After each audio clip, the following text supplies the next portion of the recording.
5:30, would supervisors please take their seats? Looks like everybody's here. Would you please join me in the Pledge of Allegiance?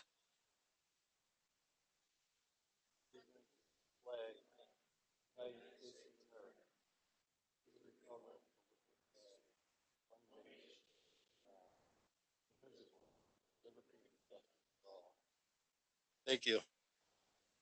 Roll call, please. Belsky, Berg, F, Celebrity, Decker, Franco, Boyd Frederick, Ron Frederick, Yashke, Gantz, Grady, Gully, Kubicki, Present. Mauer, Nordigan, Nudo, O'Day, Here. Palmaville, Rodriguez, Here. Rose, Wambolt, Winky, Uhas.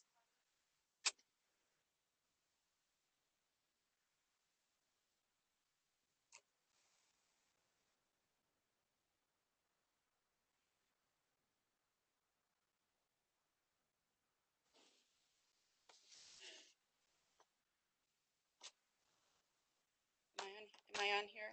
Am I on D? Yeah.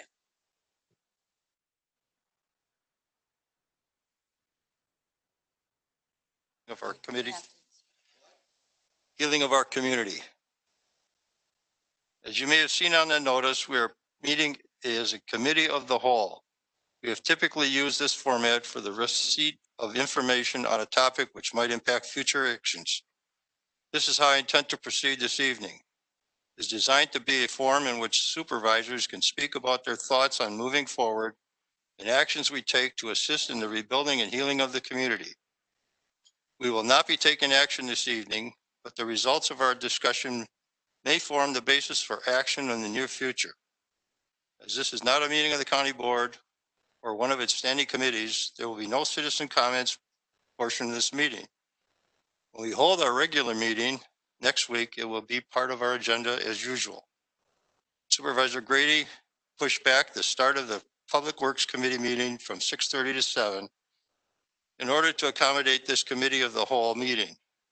Out of respect for him and his committee, which has a sizable agenda, we will proceed this way. Supervisors will have 5 minutes to speak. If everyone were to speak and use the whole 5 minutes, we will already go past the time to start the Public Works Committee meeting. No one will be recognized for a second time until everyone who wishes to speak has had an opportunity to do so. I will attempt to ensure that those serving on the Public Works Committee get a first crack at being recognized in order to ensure they have the chance to speak. I ask supervisors to observe proper decorum. This is not meant to be a platform for attacks or recriminations. It is meant to begin the process of laying the path forward for the whole Kenosha community. Before we begin our discussion, I am privileged to introduce Major General Paul Knapp, Adjutant General of the Wisconsin National Guard. General, thank you for taking time from your schedule to meet with us this evening. Major Knapp.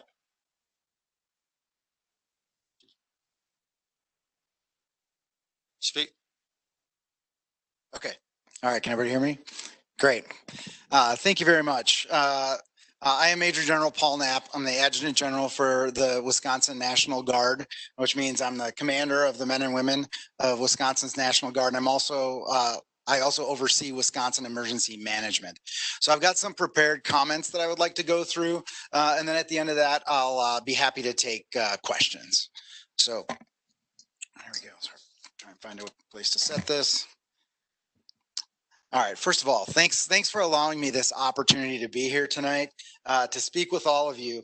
I'm so happy to see that healing and recovery of Kenosha through the lens of rebuilding and moving forward by putting aside your personal and political differences and offering the people of Kenosha a unified group of leaders. I'm really excited about that. For tonight, I want to talk about the process by which the National Guard resources are mobilized and how that process worked here in Kenosha during the recent civil unrest in the city.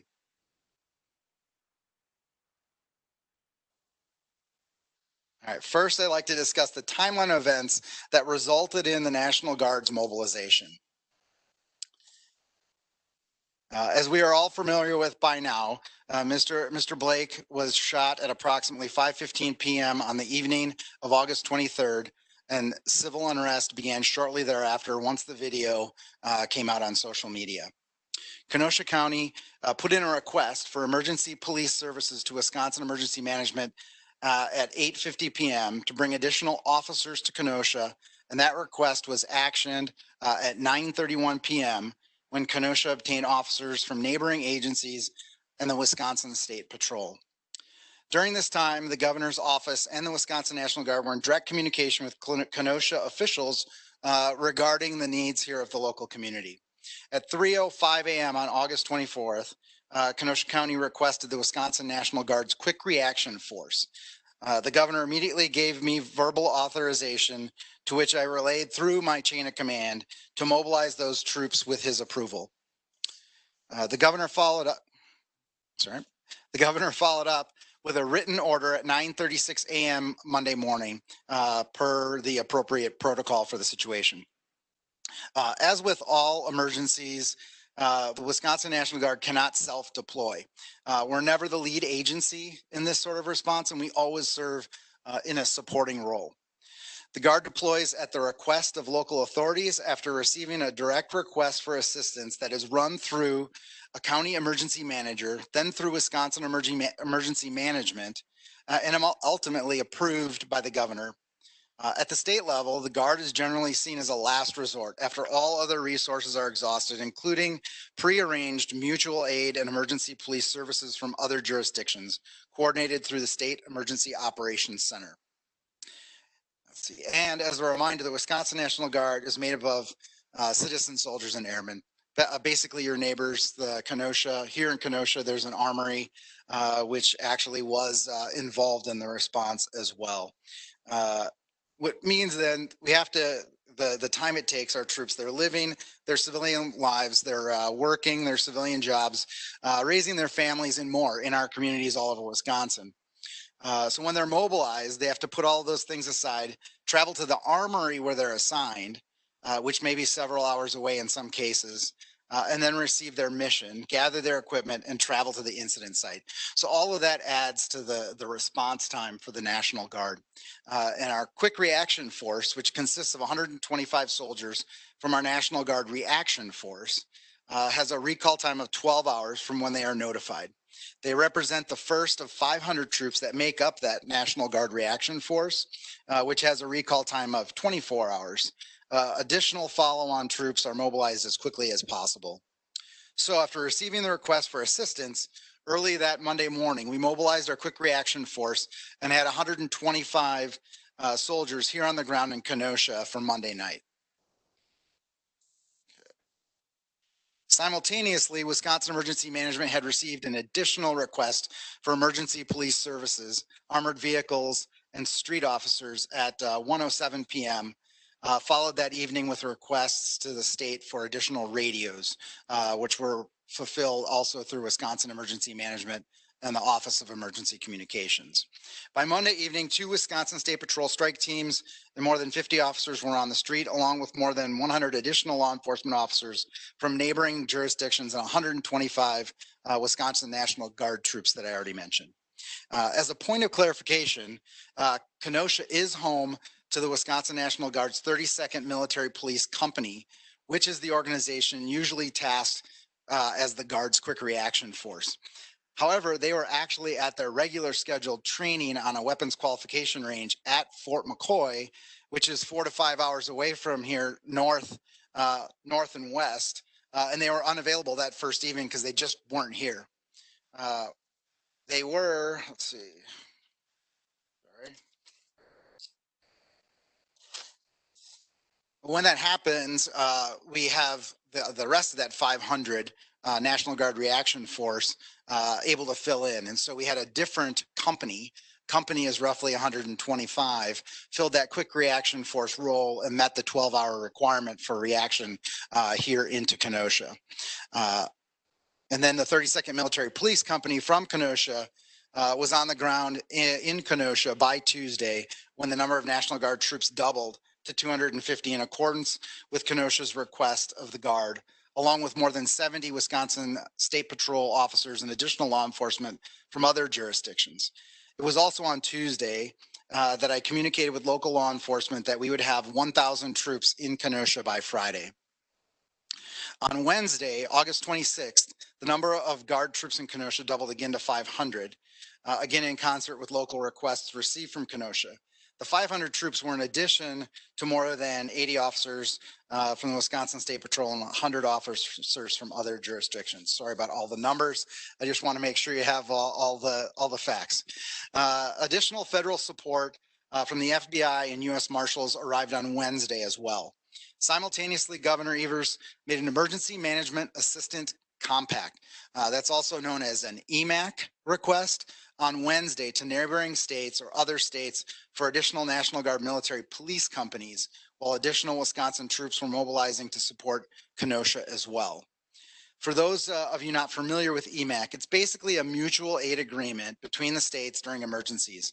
The Wisconsin National Guard only have the one military police company, the one that's located here in Kenosha. And by Thursday, Michigan, Alabama, and Arizona all agreed to send military police companies. Michigan sent 2, Alabama sent 2, and Arizona sent 1 police companies. Those troops arrived in Kenosha by Friday evening. At the peak, there were approximately 2,000 National Guard troops, with more than 1,200 of them Wisconsin National Guard troops, and more than 700 troops from Michigan, Alabama, Arizona supporting the effort.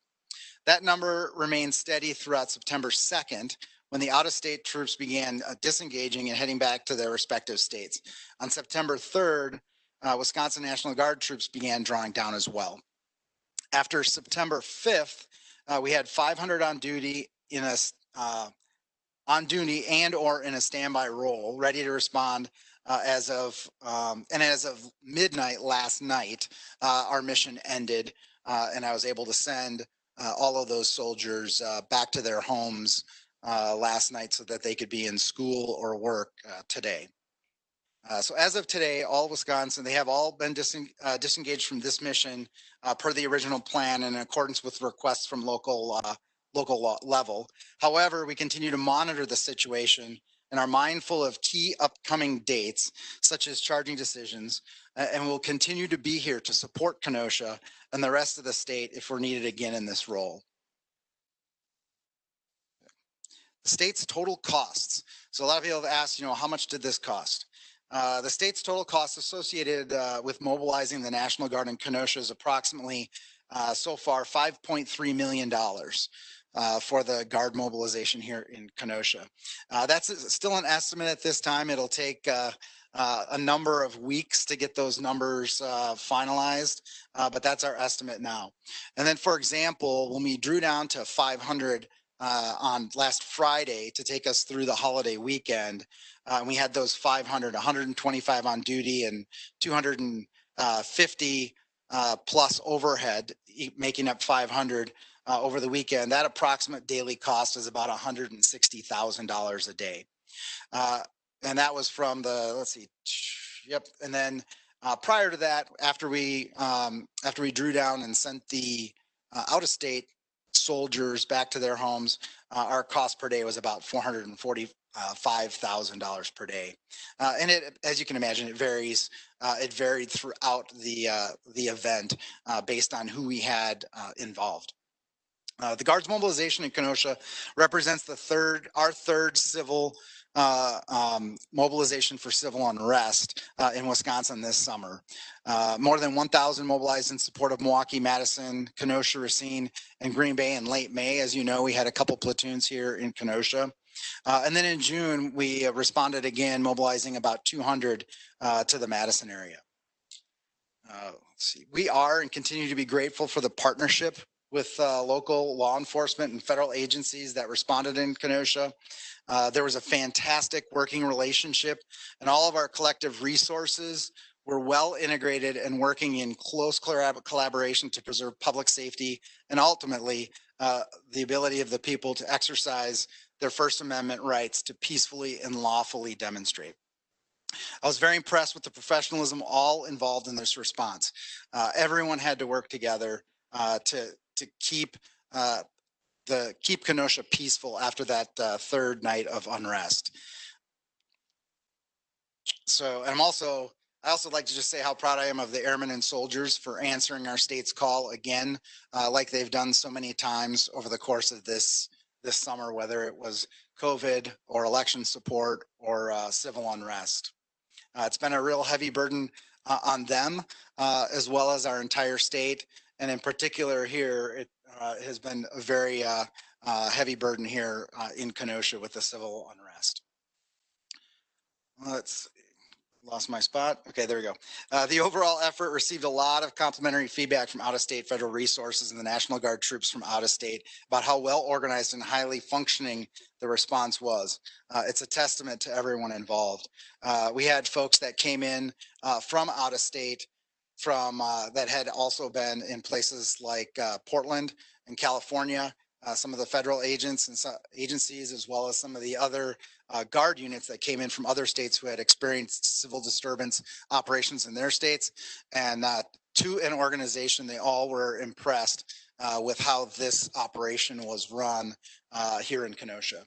So you can all be proud of that.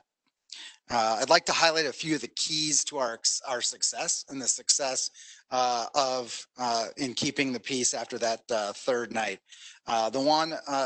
Some examples include the decision to create to put up the fence around the public safety building and the courthouse was critical. That fencing has been used a number of times in other locations throughout the United States with similar results. The decision to implement a curfew was very helpful in keeping the situation peaceful. The decision to close the highway exits and also the decision to close off gas stations when it became apparent that the tactic here in Kenosha was to start fires using gasoline from local stations. That said, we certainly value constructive feedback because now is the time to assess what went well, what didn't go so well, and where we all can improve for the future. I want to close by saying that this community is strong. We saw a lot of good come from the situation, or we can see good come from this situation. There were a lot of people who came together to bring stability back to Kenosha, and that starts with the people of this community. In closing, so the only people that are to blame, or no one is responsible for the destruction in this city, aside from the people who were rioters, looters, and arsonists. Those are the people that brought destruction to the community of Kenosha. However, Kenosha, made up of a bunch of great people, and I see a bunch of you here today, both in the seats and around the outside of the room. I appreciate everyone's input and feedback, and that's what makes Kenosha and the United States such a wonderful place. That's it for my comments. And I will open it now for questions from the members.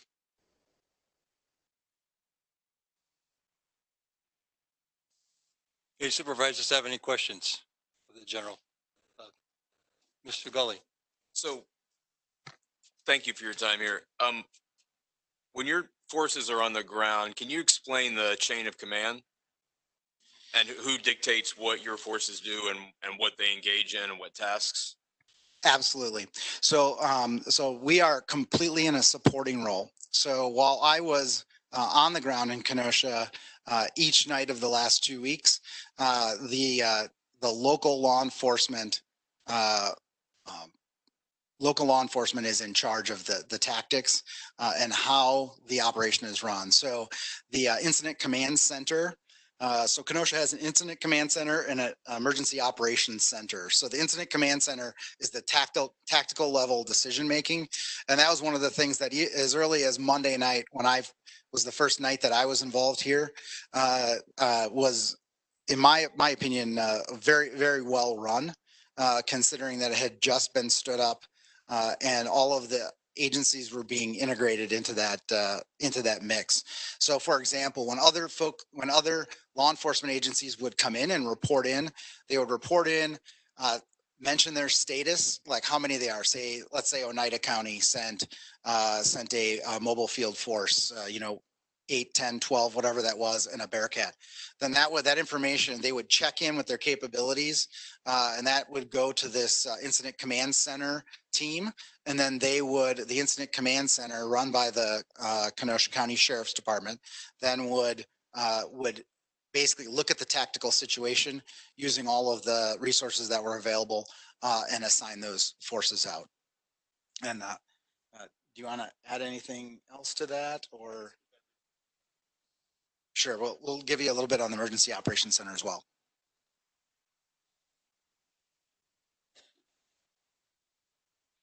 Good evening. My name is Mark Levin. I'm the Chief Deputy for the Kenosha County Sheriff's Department. Much of the information that I would speak on tonight has already been spoken by the General in great detail. It started on August 23rd for the Sheriff's Department just after 5:30 p.m.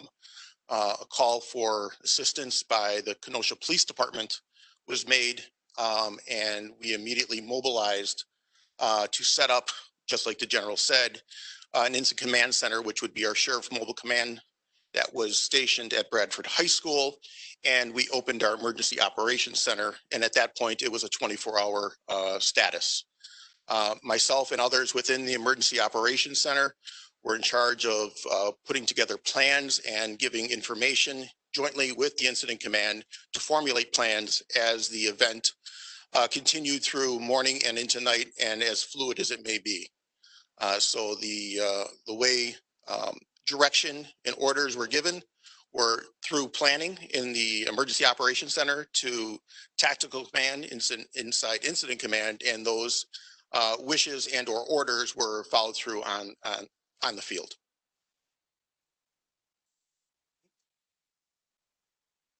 Okay, who's next? Thank you, Mr. Chair. Do we know how many Bearcats we had on the ground in Kenosha? I don't know a specific number. Do you know a specific number? There are a lot. Or light vehicles? Mr. Rodriguez, I believe at one time we had anywhere between 13 and 15 pieces of armor throughout the city.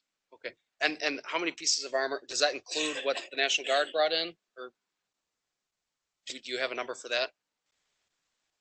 So our units, we had a combination of up armored Humvees and other vehicles, but we were not, our role is not in a response role using armored vehicles. We prefer to leave that to the local law enforcement, local and visiting law enforcement, because they have powers of arrest, and they have, are much more trained in dealing with the actual arrest portion. So what we try to focus on with the Guard is to take over those roles primarily of security, whether it's site security. In fact, we had Guard soldiers here at this building a number of nights, making sure that this building remains safe. And then what that does is it frees up the local law enforcement or the visiting law enforcement from emergency policing services to go out and do the actual policing role. Okay. And lost it. I'm sorry. It's okay. It'll come back to me. All right, we'll come back to you. Any other supervisor questions? If not, Oh, that came back to me. I'm sorry. oh, Didn't take long. all right. So I appreciate your answer for Supervisor Gully's question. But in the day-to-day operations of managing an event like we went through over the last 2 weeks, who makes those calls? So I know you're in a support role. Do the sheriff and the police chief work together, or is there ultimately one person who you, I don't want to say report to, but they say, hey, I need you to do this. Is there one person who ultimately makes that decision? Yes, so we all obviously work together. We're all integrated, but as the deputy sheriff mentioned, or the chief deputy mentioned, that the Kenosha County Sheriff was the lead agency. Okay. And so they had their incident command center set up, but was always in concert with the chief of police and the police. Okay, thank you. Any other questions of the general? Seeing none. Okay. I want to thank you, Major General Paul Knapp, for being here tonight, giving us your words and your service too. Thank you very much. Thank you. Thank you very much. Also, Mark Levin too, Chief Deputy. Thank you.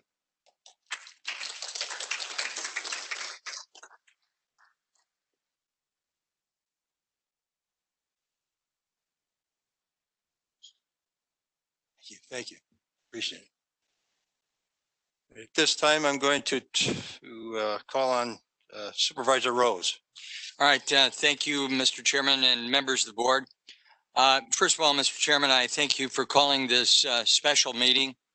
I think this issue before us this evening and next week in the weeks to come is probably the biggest crisis in the history of Kenosha County.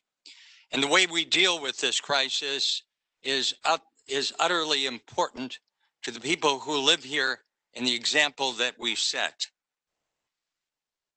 At the conclusion of this discussion this evening, I would hope that we would be in a position to draft a resolution to bring before the board next week, which will give direction and purpose to the coming weeks, months, and years ahead.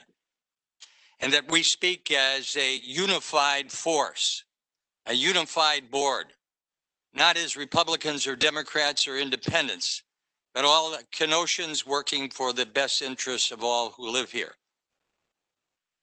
I would like to make a few suggestions and would certainly like your input on what those suggestions might be for a resolution. We certainly welcome other ideas that you might have because the people of Kenosha expect the kind of leadership that we will give them this evening and next week.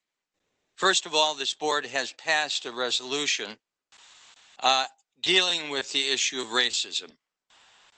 Our position has not retreated, and we should reaffirm that position.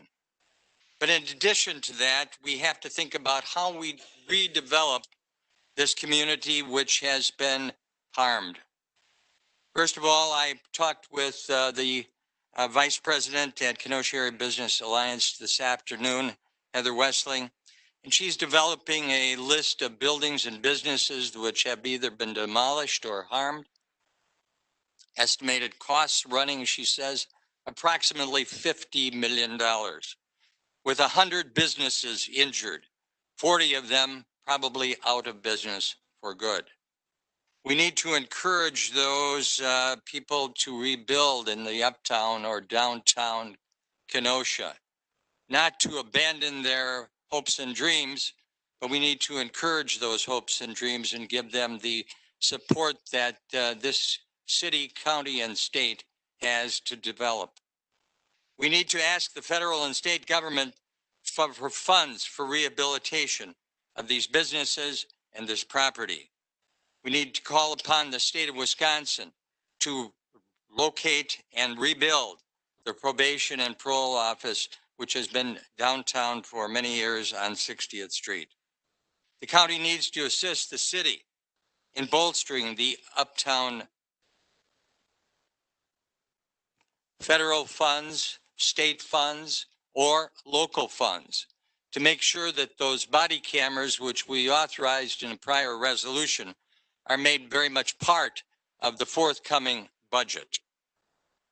We need to request a debriefing by the Kenosha Emergency Management to take a look at what went right and what went wrong, and your suggestions and our suggestions, I think, will be welcome by emergency management. We've seen it from one angle. They've seen it from another angle. We've heard the Major General's thoughts this evening, and we need to communicate those thoughts to Kenosha Emergency Management so this doesn't happen again. We need to work with the Downtown Association, the Uptown Association, in making sure that the property that has been damaged is not merely, those buildings are not merely leveled to the ground and left as vacant lots, but that the businesses be reestablished. So we need to ask the federal government and the state government for funds sufficient to do that. Not loans for $20,000 with no interest, but far more substantial damages have been done to the tune of 50 million or more, and that needs to come from the federal and state government. Just as the acquisition of body cameras may very well come from the $4 million that the president has promised law enforcement. But if they're not there, we need to look to state or local funds for that purpose.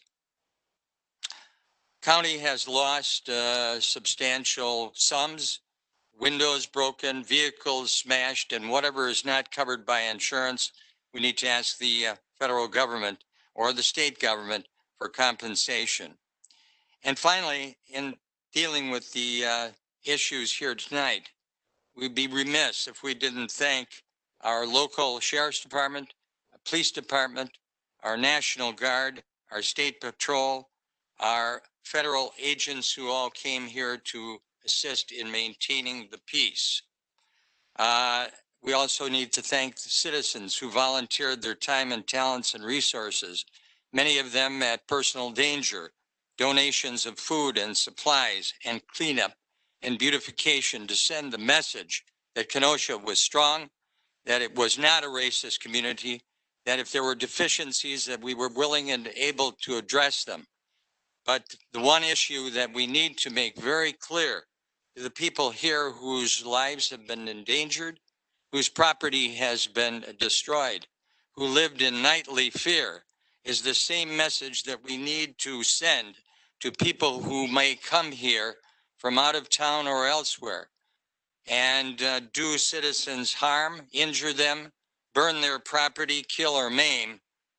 Our message has to be very clear. Never again. Never again. Never again. Thank you, Mr. Chairman. Thank you, Supervisor Rose. This time I'm going to call on the committee members for the Public Works Department. John Franco, have anything to say? All right. How about Supervisor Belsky? Not in this forum, sir. Supervisor Berg? Not at the moment, but I'll come back later today. Okay, Supervisor Rodriguez? You Thank have you, Mr. 5 minutes, sir. Thank you, Mr. Chair.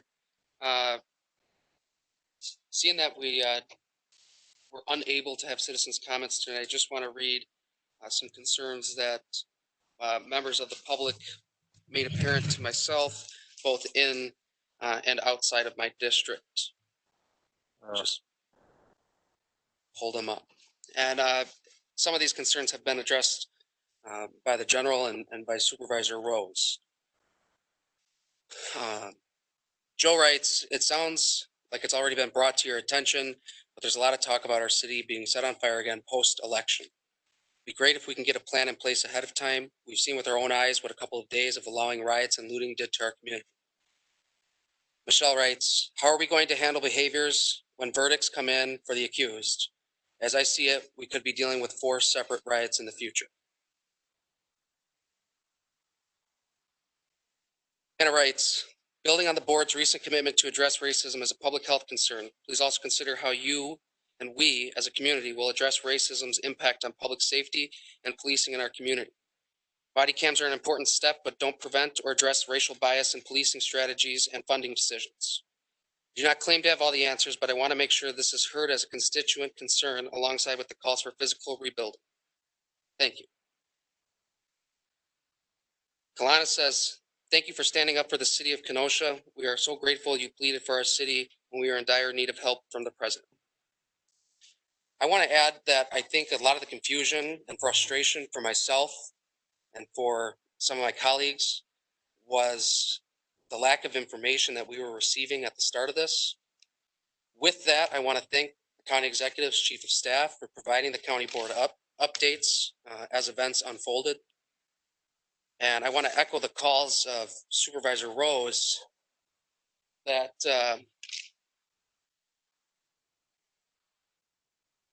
that we will rebuild as a community, and we will address issues we see facing us in policing, criminal justice system, and everyday life and how we interact with each other. One thing I've said from the very beginning of this event or these events was that the people of Kenosha are very good people. The people of Kenosha appreciate each other. The people of Kenosha love each other, and we're there for each other. To the people that came to Kenosha and burned down our city that we love, we won't ever allow it ever again. For those who set fires in the uptown area and destroyed buildings in the downtown area, I know those people aren't from Kenosha because the uptown area specifically is one of our most densely populated neighborhoods of people of color. Were there people who called Kenosha home taking part in the destruction and violence? I'm sure there were. But I'm sure at the same time, and I'm willing to place a bet on it, that the majority of these people were not from Kenosha. I was out there Sunday night where the shooting happened, and Monday and Tuesday night to observe the protesters. I've watched many of the people who are here today, many of the people who have attended our meetings in the past, call out those who are inciting violence, throwing things, assaulting police officers, and I want to thank you for doing that.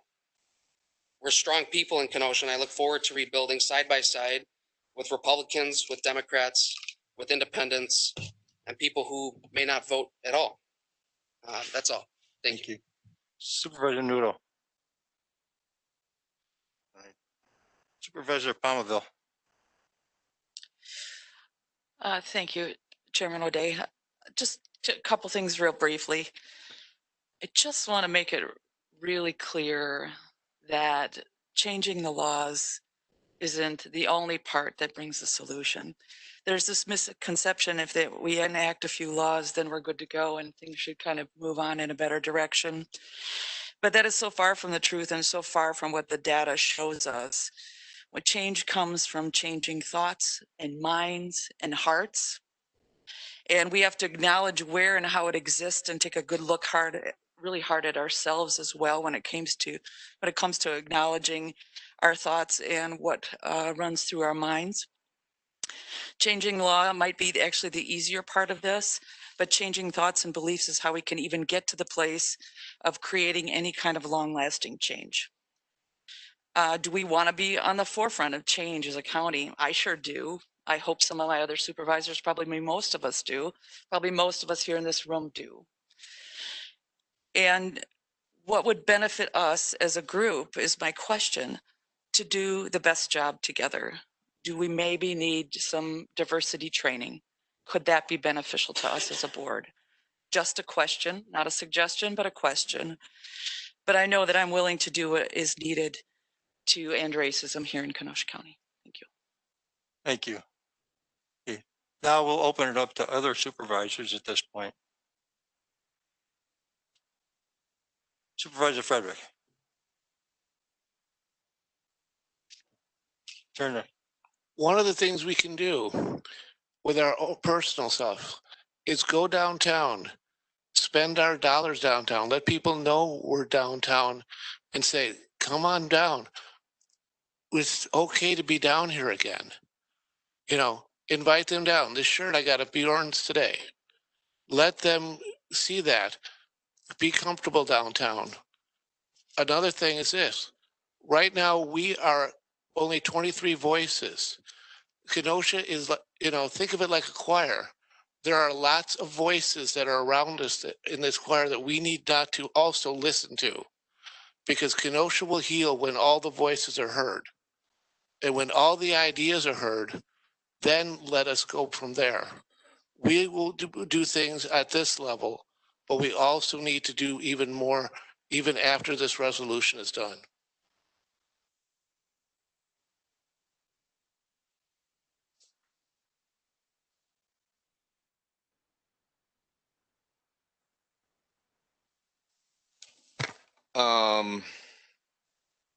I guess I'm sorry to say this, but I'm a little bit ashamed that we're 40 minutes into this and no one has mentioned that lives were lost.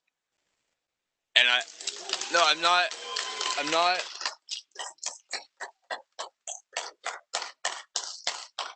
That was not meant to be divisive, but I think that's critical, and I think 85% of what we've talked about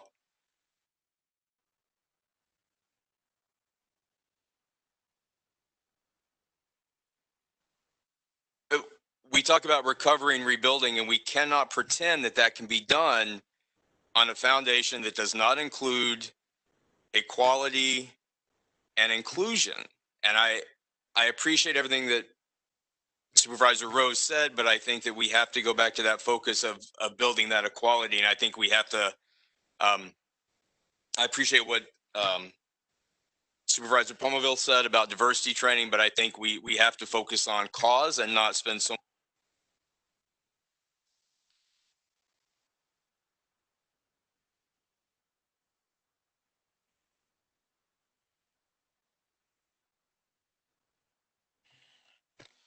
Thank you, Mr. Chair. Through the chair, does anybody know, Supervisor Rose, I think made a mistake when he said 4 million to law enforcement. I think the president said 4 million to rebuilding to the small businesses and 1 million to law enforcement. Does anybody know how that's going to be broken up? I mean, that might be one thing we might want to find out first. There's also another thing is,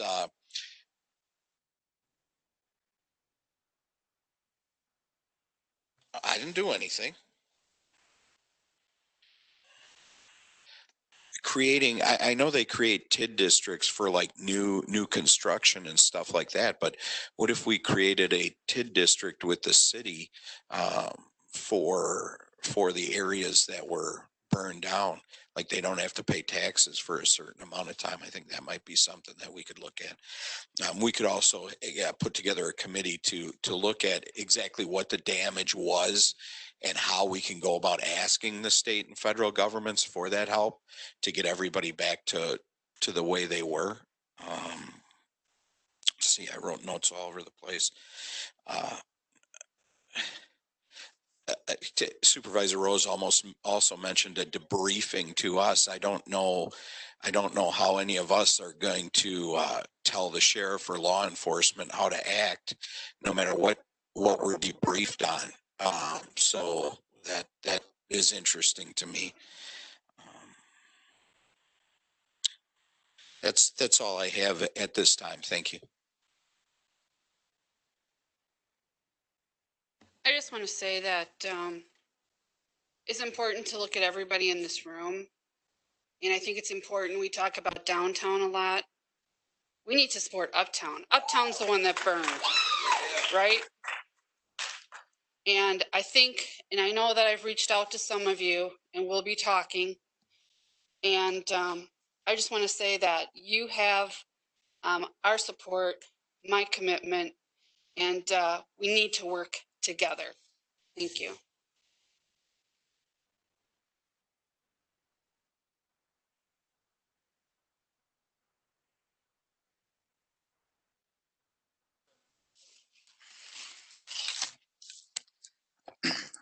I've heard about businesses and buildings, and while we can and we will build those back up because we are Kenosha, there's still not enough talk about the underlying issues. Some of those issues being criminal justice, which is not just law enforcement, it's the courts, the district attorney's office, the Department of Corrections. What kind of services can we bring to our Black communities, such as mental health services that need to be brought, slumlords, and teaching residents what tools they have at their disposal and what additional tools we can create while we kick the slumlords out of Kenosha and clean up Kenosha.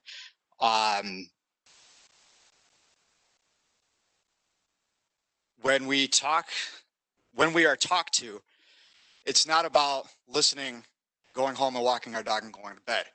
It's about taking what we were told and actually creating or getting rid of certain ordinances, creating new laws, writing resolutions to the state so that the state can change these laws. There's a lot of underlying issues, which is the root of what happened these past 2 weeks. I get it. The buildings that were burnt down and the businesses that were lost, we will rebuild that up. But we need to build up our communities also, which have been hurting for a long, long time. Thank you.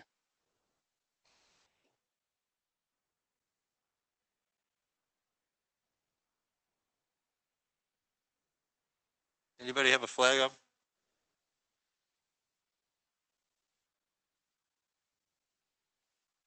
Anybody here wishing to speak?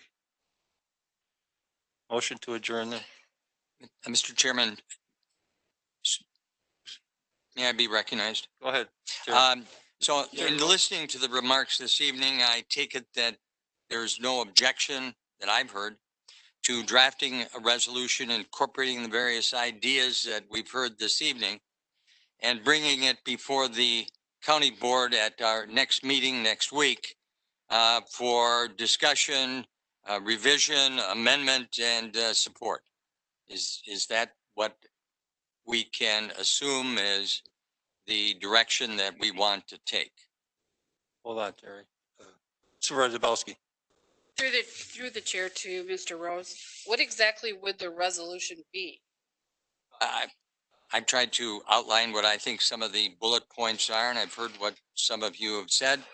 I would propose to lead an effort to draft that resolution, bring it to you, and you can support it or amend it.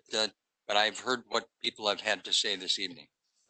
Supervisor Rose, Yes. I think if you put a resolution together, we'll have an executive committee meeting prior to the regular meeting,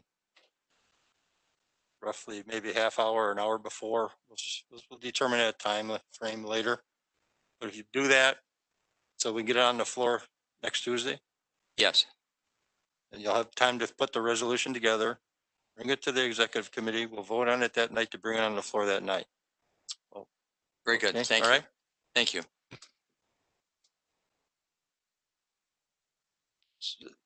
Supervisor Noodle first. Thank you.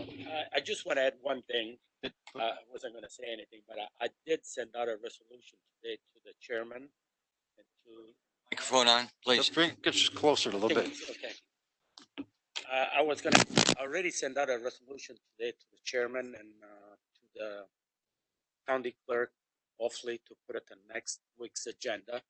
Basically, that he talks about the body cameras, which if anybody want to sign up on it, they will send copies, or if like Supervisor Rose wants to do something different, I'll be more than willing to kind of work together and incorporate the resolution that I sent today with the new one. Okay, thank you. Supervisor Gully, did you have your flag up? Yeah, so to the chairman, to Supervisor Rose. So I don't mean this way. It's not, so you're going to write it by yourself, or will there be? No, I'm asking what your process is going to be for generating that resolution. Please. I think One person at a time. all right, if I could just answer, I was going to sit down with the Corporation Council and try to work out the language. If you would like to help author it, that would be fine. Supervisor Geske first, then Gens. Thank you, Mr. Chair. I don't have a lot to say. We don't have any quick or easy answers, but we certainly do need to seek answers as we seek to move forward tonight. That being said, as the representative of the 7th District, which includes the Uptown area, the property damage in my neighborhood was devastating. It was absolutely devastating. But that being said, even more important than the property damage are the people that live in my neighborhood, the people that live in my district. People are more important than property. Both are important. I want to see us focus on rebuilding the property damage, but I also want to focus on building up the people within our community as well. Our district, our community, and our nation truly needs to be a place where there is liberty and justice for all, despite skin color, despite ethnic background or nationality. Liberty and justice for all, for the people who live in our community. That's what we need to strive for while we are working on rebuilding the property damage as well. Thank you. I'll just answer a little bit to that too. I think the county executive has a laser focus on the Uptown area going forward. I've had conversations with him. There's nothing concrete at this time, but is probably the top priority right now. Okay. Jeff Gens, Supervisor Gens, you had your flag up? Yes, I did. All right. If I could make a recommendation. I don't think Supervisor Rose and the Corporation Council putting this together, rushing it onto the board floor next time and then having us go all gangbusters all over it is probably the best way to handle it. I think they could go ahead, anybody could go ahead and put a resolution together, then maybe send it to every one of their every committee, so that each committee can look at it and make changes, offer feedback, so we don't get to the floor and have a, a bomb go off. What? Once it comes to the floor, it will be referred to committees. Thank you. That's a great idea. I'm glad you thought of it. Yeah. Thanks for your push.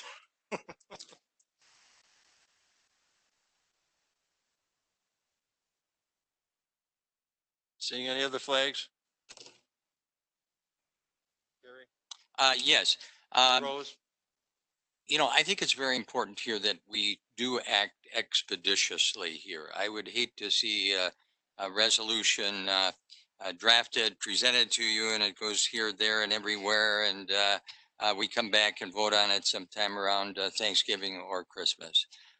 That's not the kind of leadership that we need right now. I think we've all stated this evening what the problems are, what the issues are, and that needs to be put down on paper in the form of a resolution so that we have purpose and direction. That's step number one. This isn't something that's going to happen overnight. Putting a resolution together is something that is difficult for a committee to write. There aren't many co-authored books. And I think that Mr. Cardomone and myself can put that together, and I think we need to act. And we need to act. And I think we've heard, I don't want to argue with you, and I do support the ideas that have been expressed this evening and some of those that we know how people in the audience feel. Let us put down on the paper here as a first start, and let us begin the process. Motion. Supervisor Belsky. Okay, this is what I would like to commit.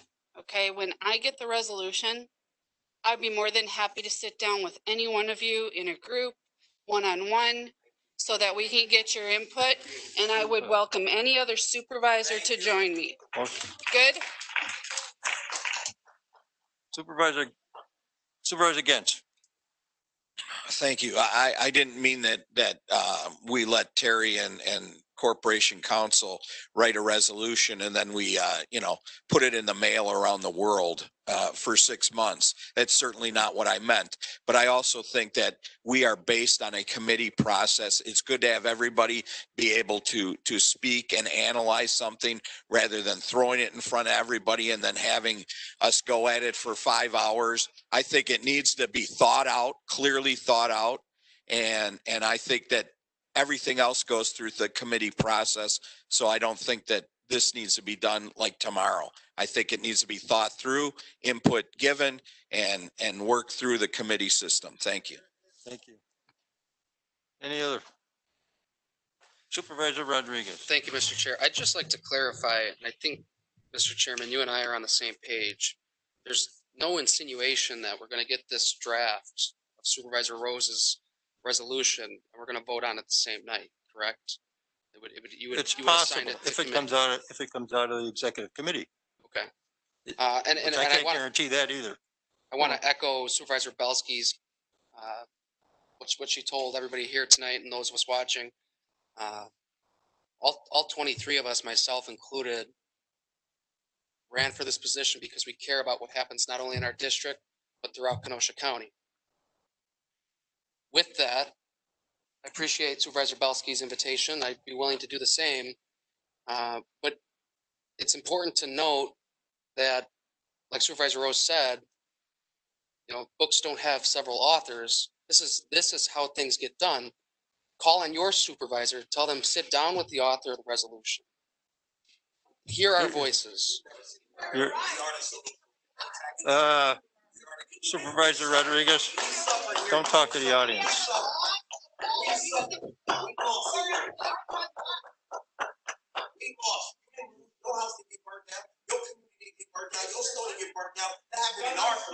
done?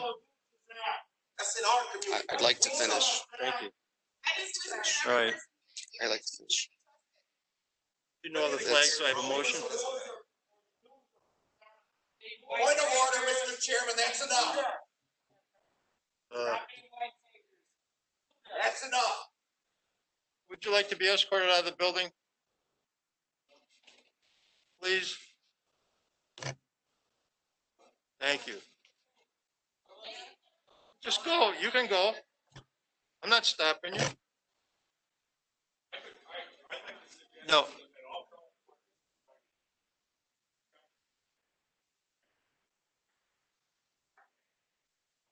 Mr. Chairman, Sir, you're out of order. You're- Thank you. Thank you. You're done, Mr. Rodriguez. yeah, for now. Thank you. Your second? Motion just been made and seconded. All those in favor? Carried. Thank you.